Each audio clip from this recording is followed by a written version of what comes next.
the sponsor of today's video, and that is Babbel. Babbel is one of the leading language apps in the world. Its intuitive lessons allow you to learn a new language through real-life conversations. ¿Dónde está el centro? ¿Dónde está el centro? ¿Qué hora es? ¿Qué hora es? What language have you always wanted to learn and why? As you may know, I've been learning Spanish through Babbel for quite a few months now. And I have learned so much. It has been so fun and rewarding. Did you know that through Babbel, it is scientifically proven that you can learn a new language in 3 weeks? Now, I always wanted to learn Spanish because where I live, there are a lot of Spanish-speaking people, and I always wanted to be able to communicate better with them. ¿Estás preocupado? ¿Estás preocupado? ¿Qué hora es? ¿Qué hora es? Now, a very interesting story is that one of my good friends just found out that she is part Puerto Rican and that she has a whole bunch of Puerto Rican relatives that she never met. And she wanted to learn Spanish, so she is also doing Babbel. And we get together often for coffee and we practice what we've learned together. It is so much fun. ¿Dónde está el centro? ¿Dónde está el centro? All of the lessons on Babbel are very useful in real life for things like travel, relationships, and business. Some of the most useful phrases that I have learned are: how much does it cost? ¿Cuánto cuesta? And where is the bathroom? ¿Dónde está el baño? So please click the link in the description box and save 60% off of your subscription to Babbel. Okay, let's get back to the case. So today we are traveling down to Texas. Shout out to all my friends in the state of Texas. This case occurred in a town called Luling, Texas, in the year 2020. This is the disappearance of Jason Landry. So this is an unsolved case. I think it would be really interesting to discuss some of your theories, if you have any, down in the comment section. So let's talk a little bit about Jason.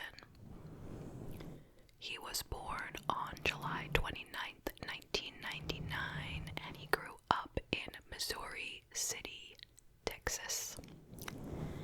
He was the youngest of 3 siblings, and he was raised by both of his parents. His father was a preacher, and his mother was a musician.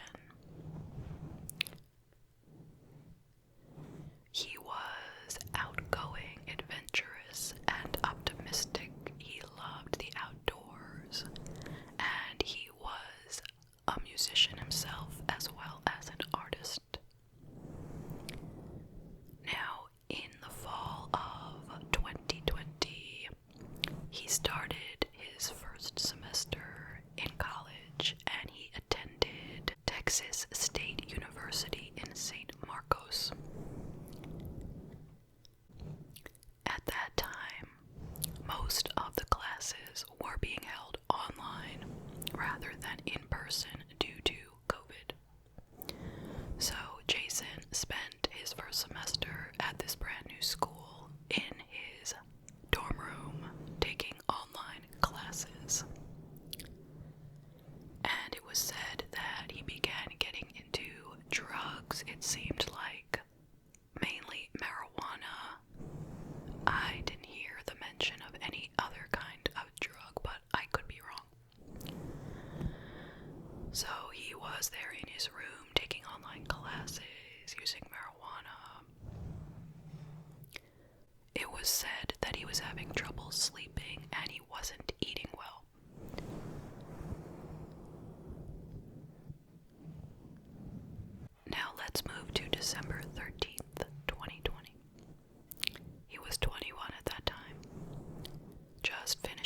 his first semester, he was planning a trip back to Missouri City, but he hadn't told his parents that he was coming, so it was a surprise of sorts.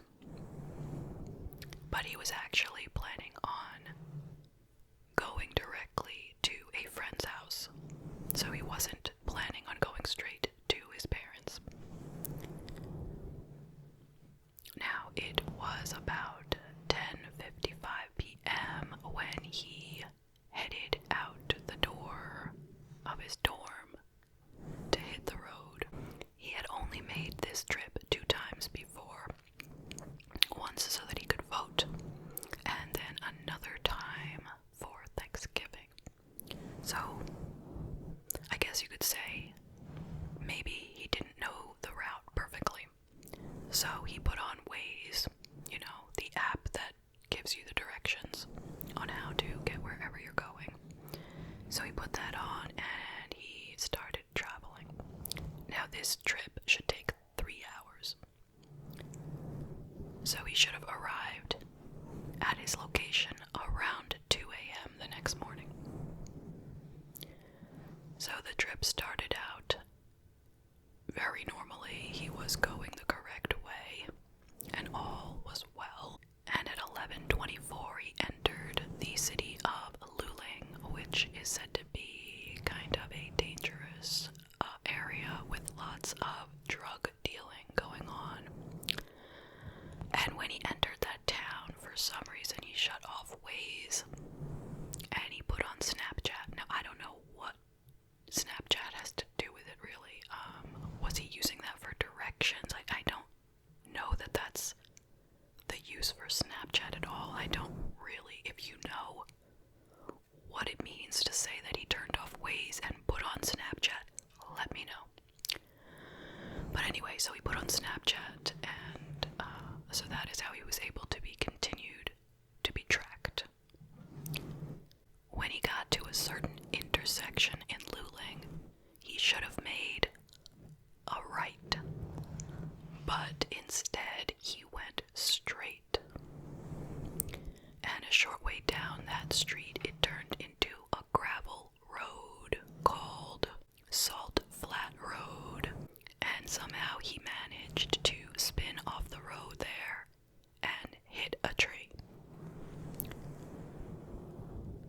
Now at 12:30 a.m.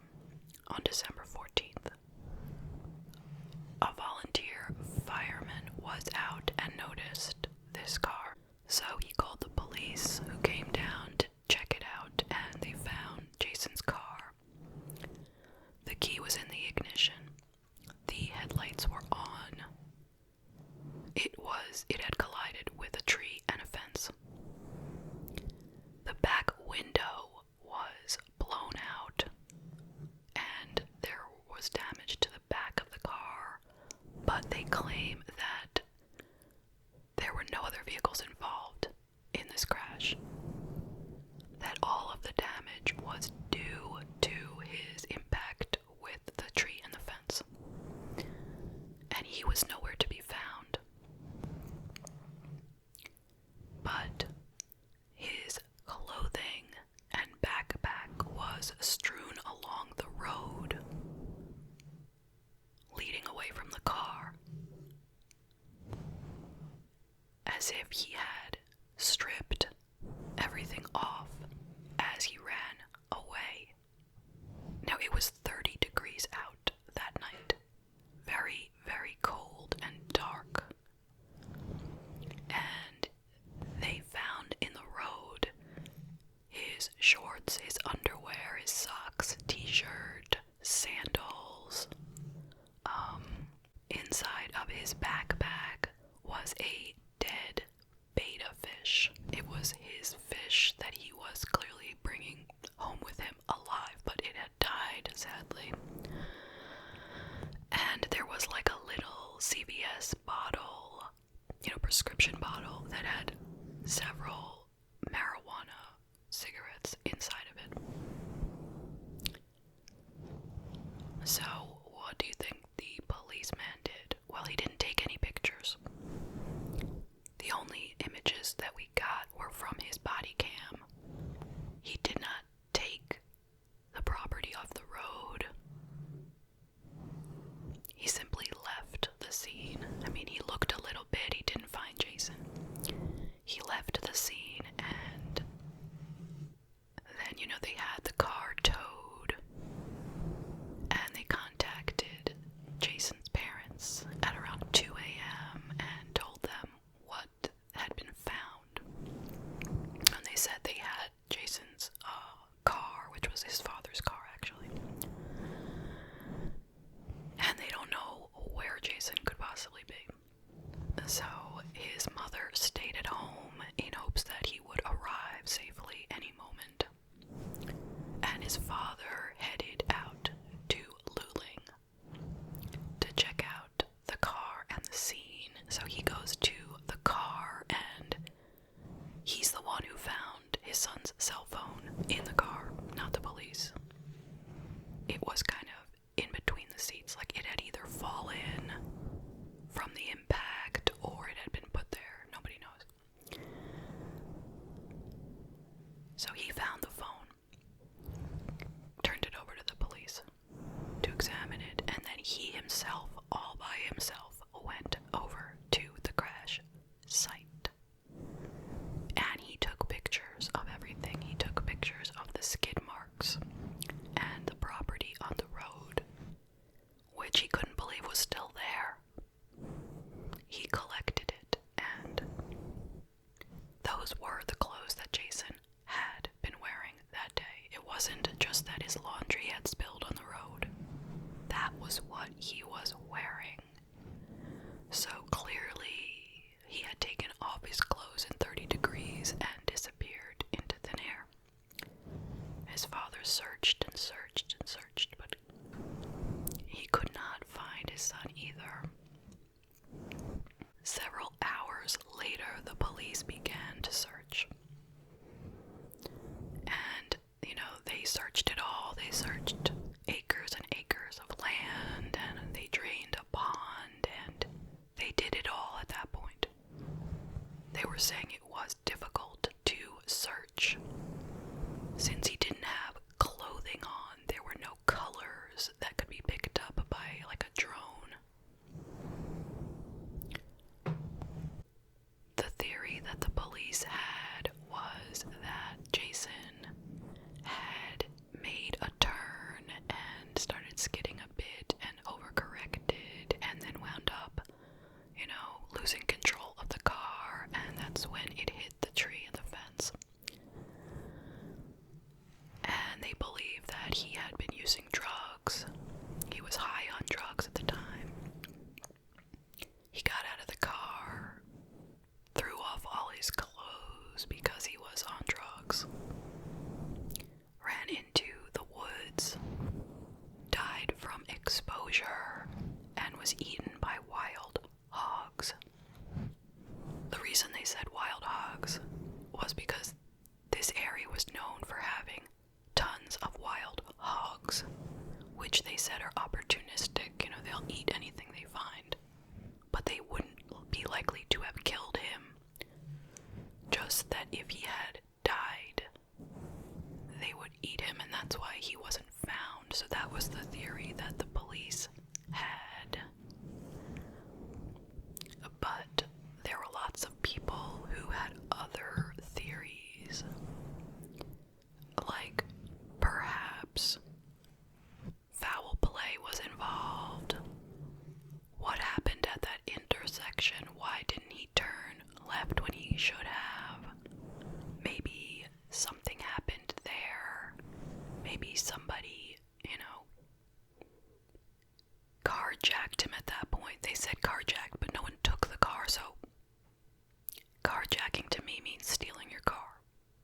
But people are saying something happened at that intersection. Maybe somebody killed him, took his body, and then staged the whole scene, throwing his clothes everywhere to make you think that he had ran off into the woods.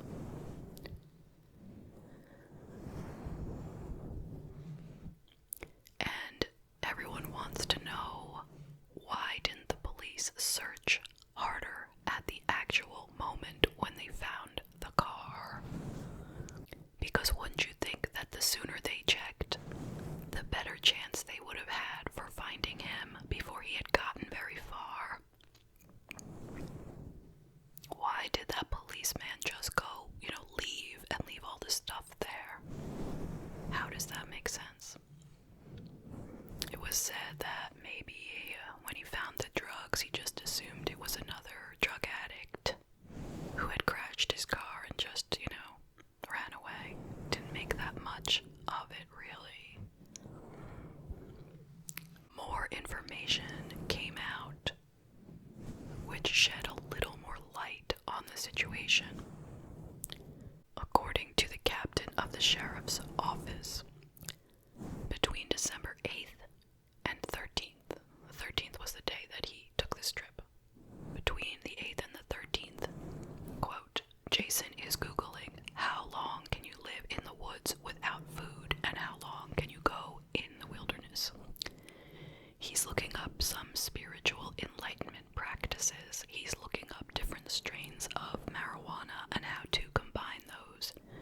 He's talking about psychedelics and how they've impacted his life and his perception of spiritual awakening. There are communications with individuals where he talks about his intent of reaching the spiritual enlightenment through the use of narcotics. So, does that play a factor into his disappearance? We think so.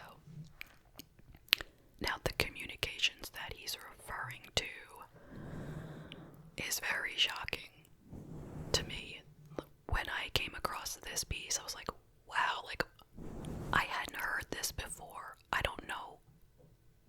Whatever I had originally read did not mention this, but this gives you a lot of information.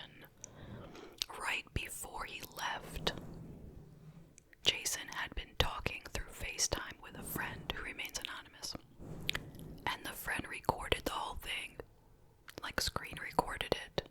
This was the friend that Jason was supposed to go meet with, a friend from Missouri City. It was someone from his high school, but according to his father, they hadn't been friends in high school.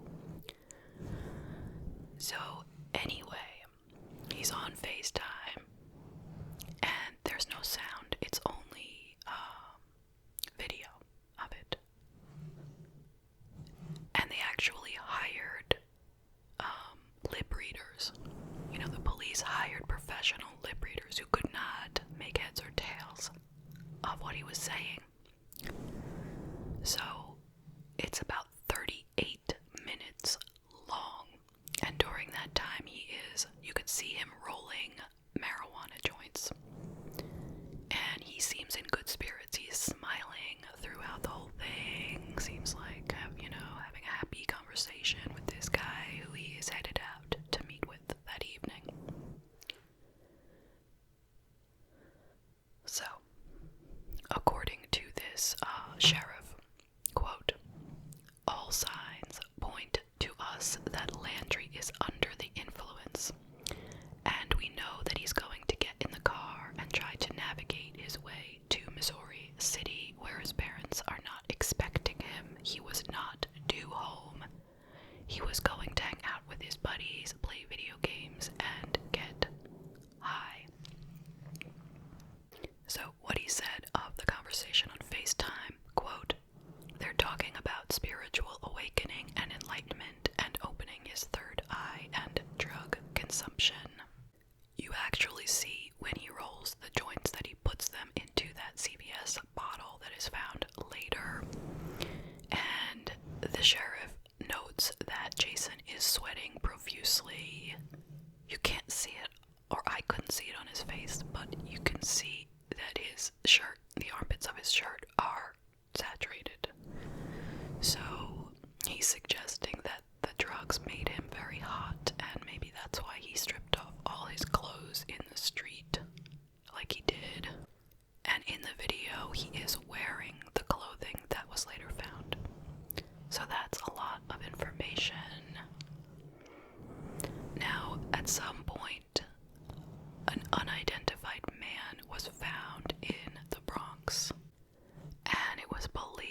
this case active.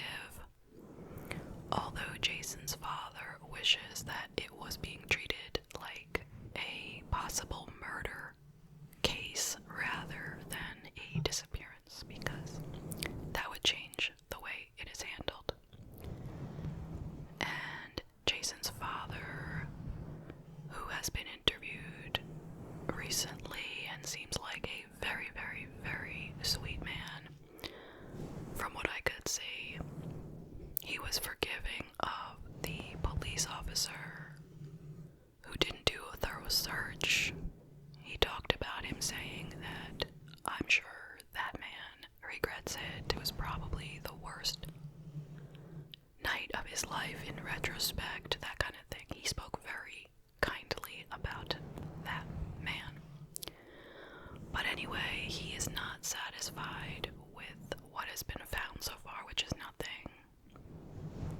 He feels that it's possible that the reason why Jason hasn't been found is because somebody could have killed him and put him somewhere else entirely. That's why, he hasn't been found in any of the expected areas. But whatever did happen, he wants to know, obviously.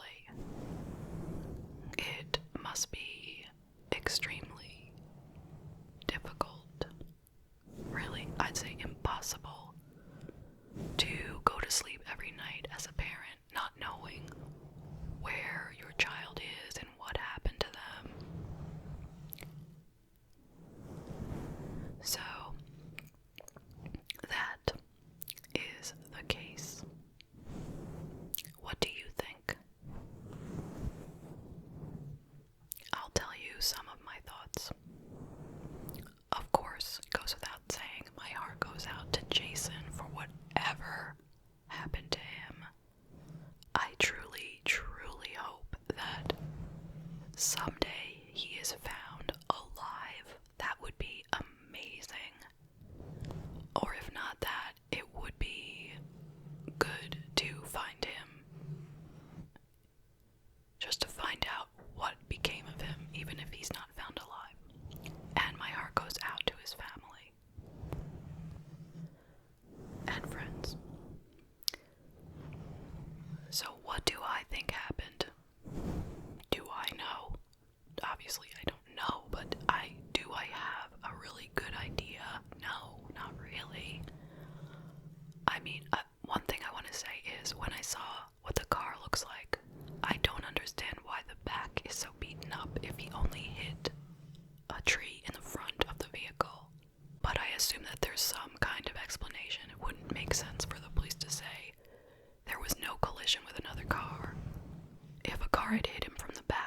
I don't know what that's all about, so I'll just assume it doesn't mean anything important. If I had to take my best guess, then I would say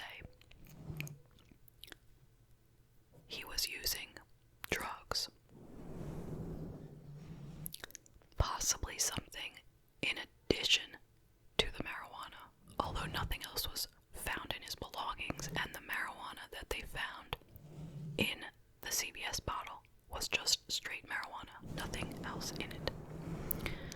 So maybe he was taking something in addition, or maybe he just had a stronger reaction to the typical marijuana that he usually used. I don't know.